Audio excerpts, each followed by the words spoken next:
নমস্কার, awareness with দাসজিতে আপনাদেরকে স্বাগত জানাই। পুরনো হিন্দি ফিল্ম অমিতাভ বচ্চন, ঋষি কাপুর এবং বিনোদ খান্না, অমর আকবর অ্যান্টনির একটা গান মনে পড়ে গেল।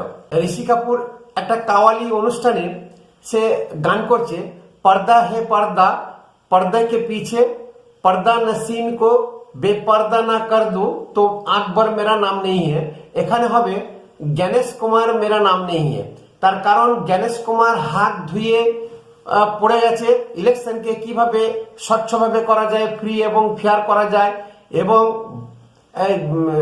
যাতে বুথ জ্যাম না হয়, বুথে যাতে কোনো রকমের গন্ডগোল না হয়, এবং বিশেষ করে যে বিএলওদেরকে এইভাবে খাটাচ্ছে যখন থেকে এসআইআর চালু হয়েছে, এই বিএলওদের উদ্দেশ্যে 16 দফা একটা নির্দেশিকা জারি করেছেন। এই 16 দফা নির্দেশিকার মধ্যে সবথেকে একটা গুরুত্বপূর্ণ নির্দেশিকা হচ্ছে যে পোলিং বুথে বিএলও থাকবে।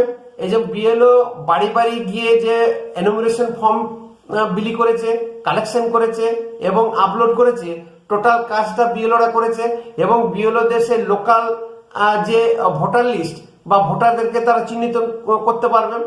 সব থেকে বড় প্রশ্ন এখন আমাদের ভারতবর্ষে হিজাব পরিহিতা যেসব মহিলা, মুসলিম মহিলারা হিজাব পরে কিন্তু ভোট দেন, এই হিজাবের মাঝে বেহিজাবি কত মানুষ যে সেখানে ঢুকে ছাপ্পা ভোট মেরে বেরিয়ে চলে যায়, এবং বহু মহিলা হিজাব পরে যে ভোট মেরে চলে যায়। এইটাকে আটকানোর জন্য জ্ঞানেশ কুমার নতুন একটা নির্দেশিকা জারি করেছে। তার কারণ বিএলওরা প্রত্যেকটি বুথের গেটে থাকবে দাঁড়িয়ে এবং এক একটা ভোটারকে চেক করবেন। উনি জানেন, উনি চেনেন, এবং বিশেষ করে যেখানে মুসলিম মহিলারা হিজাব পরে ভোট দেবে সেখানে মহিলা বিএলও থাকবে, এবং পর্দা তুলে বেপর্দা করে তাদেরকে চিহ্নিতকরণ করে তবেই কিন্তু ভেতরে পাঠাবে। এবং যে সমস্ত মহিলা বুথ থাকবে সেখানে মহিলা কনস্টেবল বা মহিলা সিআরপিএফ থাকবে, এবং যাতে করে এই 2 নম্বরই আটকানো যায়। প্রত্যেক দিন সে বললাম না যে প্রত্যেক দিন জ্ঞানেশ কুমার ভোটের নিয়ে একটা নতুন নতুন নির্দেশিকা জারি করছে। রাত্রে যখন শুতে যায় জ্ঞানেশ কুমার, আমার মনে হয় তখন পশ্চিমবঙ্গ নিয়ে একবার অবশ্যই সে ভাবে। তার কারণ এই এসআইআর এ পশ্চিমবঙ্গ যেভাবে জ্ঞানেশ কুমারকে বেগ পাইয়ে দিয়েছে, আর যেভাবে বদনাম বা উল্টো পাল্টা কথা শুনতে হয়েছে, আর কোনো রাজ্যে জ্ঞানেশ কুমারকে এত অপমানিত হতে হয়নি, আর এই ধরনের কোনো মন্তব্য শুনতে হয়নি। এখন এই পশ্চিমবঙ্গের ভোট যদি খুব শান্তিপূর্ণ হয়ে যায়, জ্ঞানেশ কুমার ভাববে যে সত্যি আগের জন্মে অনেক পুণ্যকর্ম করেছিলাম, তাই পশ্চিমবঙ্গ থেকে এবারের মতন আমি উদ্ধার হয়ে গেলাম। এই যে প্রতিনিয়ত পোলিং বুথ বা পোলিং বুথে পোলিং এজেন্ট কোনো রাজনৈতিক দল দিতে পারবে না, সেই নিয়ে মমতা ব্যানার্জির মাথা খারাপ হয়ে গেছে, এবং একটা টিম জ্ঞানেশ কুমারের অফিসে দিল্লিতে পাঠিয়েছিলেন এবং দূর দূর করে তাড়িয়ে দিয়েছে। সেটা আমরা সবাই দেখেছি এবং শুনেছি। প্রতিনিয়ত উনি চিন্তা ভাবনা করছেন যে ভোটটাকে কিভাবে স্বচ্ছভাবে বা স্বচ্ছতা করে রাখা যায়। সেই জন্য যত হিজাব পরিহিতা আছে, তাদের যত পর্দাসীন আছে, সেই পর্দাসীনকে বেপর্দা করার জন্য সে একটা নতুন পন্থা অবলম্বন করেছে। এটা মমতা ব্যানার্জির যেমন রাগ বা যেমন মুসলিম ভোট ওনার একটা ফেভারে ছিল ফিক্সড ডিপোজিট, সেই জিনিসটা কিন্তু ভেঙে যেতে চলেছে, বা সেই জিনিস কিন্তু লিকুইড মানি হয়ে গেছে। এইদিকে BJP Amit Shah second in command, উনি সংকল্প পত্র প্রকাশ করেছেন পশ্চিমবঙ্গের জন্য, এবং এই সংকল্প পত্র ঠিক যেন আমার মনে পড়ে গেল যখন সাউথ আফ্রিকা এবং ইন্ডিয়া ক্রিকেট ম্যাচ ছিল। সাউথ আফ্রিকা এমনি পিটিয়ে খেলতো, প্রচুর রান করতো সব জায়গাতেই। এই সাউথ আফ্রিকাকে হারানো খুবই দুষ্কর ব্যাপার ছিল। সাউথ আফ্রিকা ওয়ান ডে 50 ওভারে একবার 325 রান করেছিল। সেই 325 রান তাড়া করে জেতা চারটিখানি কথা ছিল না। এই যে যখন ভারত ব্যাটিং করতে নামলো, সচিন তেন্ডুলকর, আমরা জানি সচিনের ওপর আমাদের ভরসা ছিল। এই যে টান টান একটা উত্তেজনাপূর্ণ একটা খেলা, সচিন নেমেই 6, নেমেই 4, 6-4 মারাতে আমাদের বিশাল উৎসাহ, হাততালি, মানে ভারতের জনতা একটা বিশাল মনে হচ্ছে যে অক্সিজেন ফিরে পেলাম। এই যে কন্টিনিউ মার কাট খেলা, সেই পিটিএ খেলে 326 রান করে সাউথ আফ্রিকাকে হারিয়েছিল।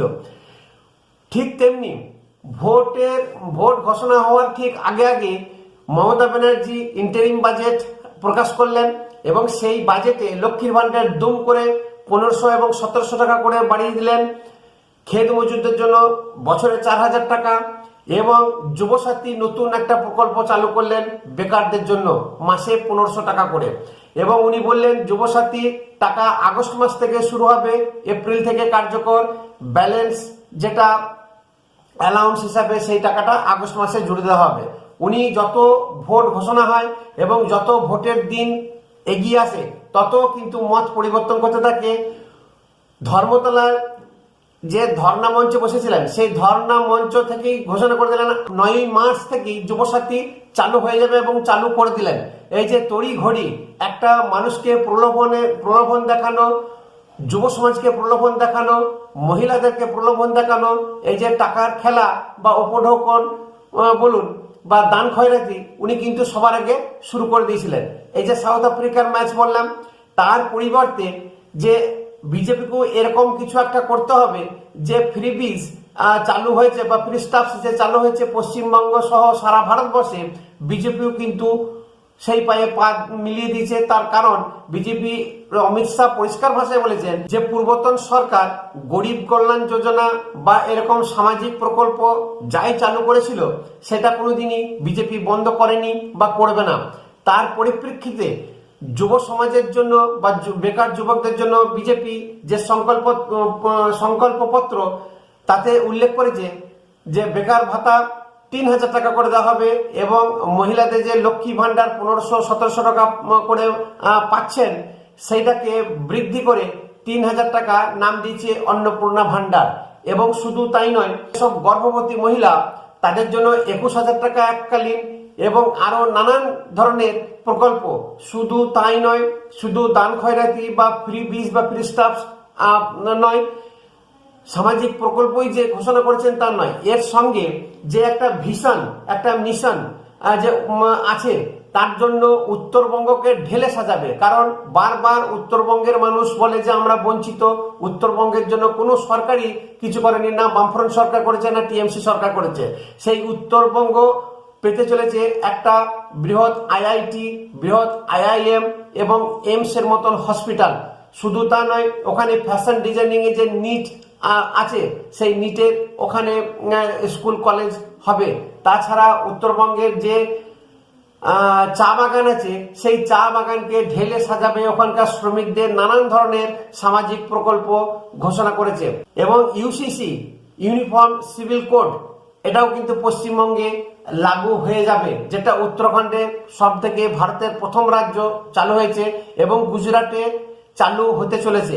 তা এই যে ভিশন বা মিশন বলুন, বিজেপি বিশাল বড় একটা লাভ মানল যে সাউথ আফ্রিকাকে যেমন ইন্ডিয়া হারিয়েছিল ঠিক সেই রকমই প্রকল্পের এগেনস্টে প্রকল্প এবং ভিশন, তার সঙ্গে ভিশন এবং মিশন এবং যে দুর্নীতি দমন একটা সরকার হবে এবং মহিলাদের সুরক্ষিত রাখা, যে মহিলা থানা হবে বিভিন্ন জায়গাতে এবং যে আমাদের মুখ্যমন্ত্রী বলেন যে মহিলাদের রাত 8টার পরে বাড়িতে বেরোনো উচিত নয় বাড়ি থেকে। পরিষ্কার ভাষায় অমিত শাহ বলেছেন যে আমাদের মুখ্যমন্ত্রী যিনি হবেন ওনাকে যেন স্টেটমেন্ট না দিতে হয় যে মহিলারা 10টা বা 12টা বা 8টার পরে যেন না বেরোয়। মহিলারা সারা রাত ঘুরবে, তার সিকিউরিটি দায়িত্ব পুলিশ প্রশাসন এবং সরকারের। এই রকম একটা কঠোর একটা সরকার হতে চলেছে। এবং শুধু তাই নয়, উনি যে ডিএ বলুন বা সপ্তম বেতন কমিশন আগেই ঘোষণা করেছেন এবং বেকারদের জন্য চাকরি সুনিশ্চিত যেটা বলেছিলেন প্রত্যেকটা জিনিস কিন্তু করবেন এই সংকল্পপত্রে ঘোষণা করেছেন। এর ফলে মমতা ব্যানার্জি এখন দিশাহারা হয়ে পড়েছেন। উনি চিন্তিত, উনি খুবই এখন ভুলভাল বকতে শুরু করে দেবেন, অলরেডি ভুলভাল বকা শুরু করে দিয়েছে এবং চৌতর্ফভাবে উনি যে ঘিরে ফেলেছেন, আমার মনে হয় এই ভোটে আর নিস্তার নেই। নমস্কার, ভিডিও ভালো লাগলে শেয়ার করবেন, কমেন্ট অবশ্যই করবেন এবং একটা সাবস্ক্রাইব করবেন। ধন্যবাদ।